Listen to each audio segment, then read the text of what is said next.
Praise the Lord. खुदावन की तारीफ। ए खुदावन, तेरी बरकतें कैसी बेशबहा हैं कि बनी आदम तेरे बाजुओं के साए में पना लेते हैं।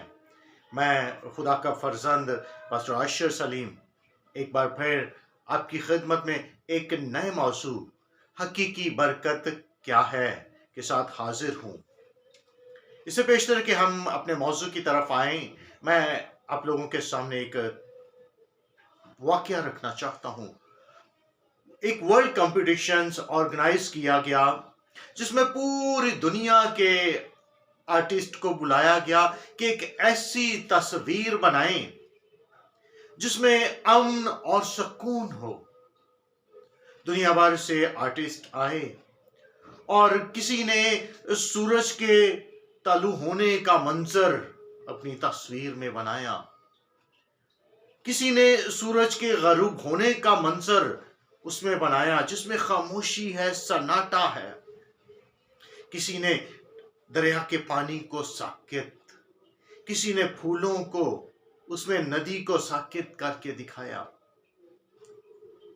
और जब रिजल्ट आया और जो तस्वीर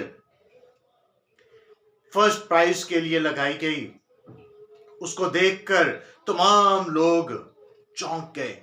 जजेस के पास गए कि शायद आपसे गलती हो गई है, कि ये तस्वीर जो लगाई गई है इसमें तो सुकून और अमन नाम की कोई चीज नजर नहीं आती, क्योंकि उस तस्वीर में बारिश है, आंधी है, गरज है, बर्फ है और अमन नाम की कोई चीज नजर नहीं आ रही। तो उस जो जज था उसने उनको ये जवाब दिया कि आप उस बड़ी तस्वीर में एक देखे, साइड पर एक छोटी सी झोंपड़ी है, उस झोंपड़ी की विंडो खुली है और उसमें से एक आदमी जो विंडो से बाहर देख रहा है, उसके चेहरे पर इत्मीनान और तसल्ली है। यही तालीम यीशु मसीह ने हमें यूहन्ना की इंजील 14वें बाब में दी कि मैं अपना इत्मीनान तुम्हें दिए जाता हूं, वैसा नहीं जैसा दुनिया देती है। हकीकी बरकत जो हमारे अंदर सुकून और इत्मीनान को जाहिर करती है और वो बरकत चेहरे से छलक जाती है। हकीकी बरकत ये है। और पौलुस रसूल अपने सलाम में, अपने खतूत के आगाज में ये कहता है कि हमारे बाप खुदा और खुदावंद यीशु मसीह का फजल और इत्मीनान तुम्हें हासिल होता रहे। अपना सलाम क्यों करता है।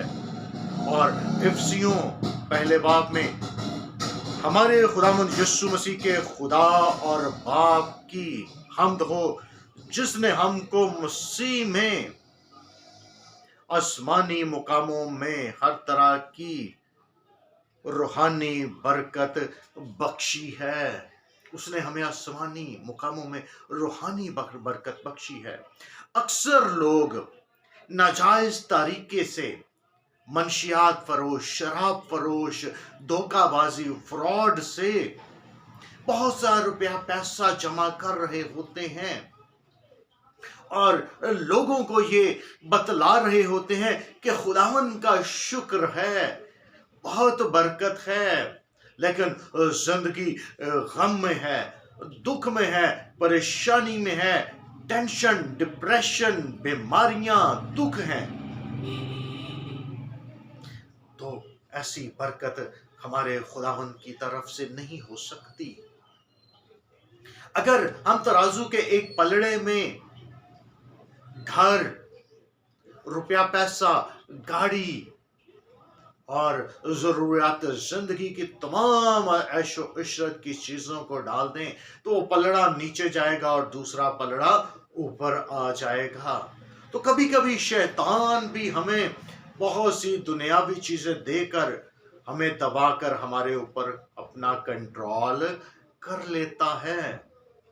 हमें इस बात पर गौर करना चाहिए कि क्या ये रुपया पैसा, ये दौलत خداوند کی طرف سے ہے یا ابلیس کی طرف سے ہے؟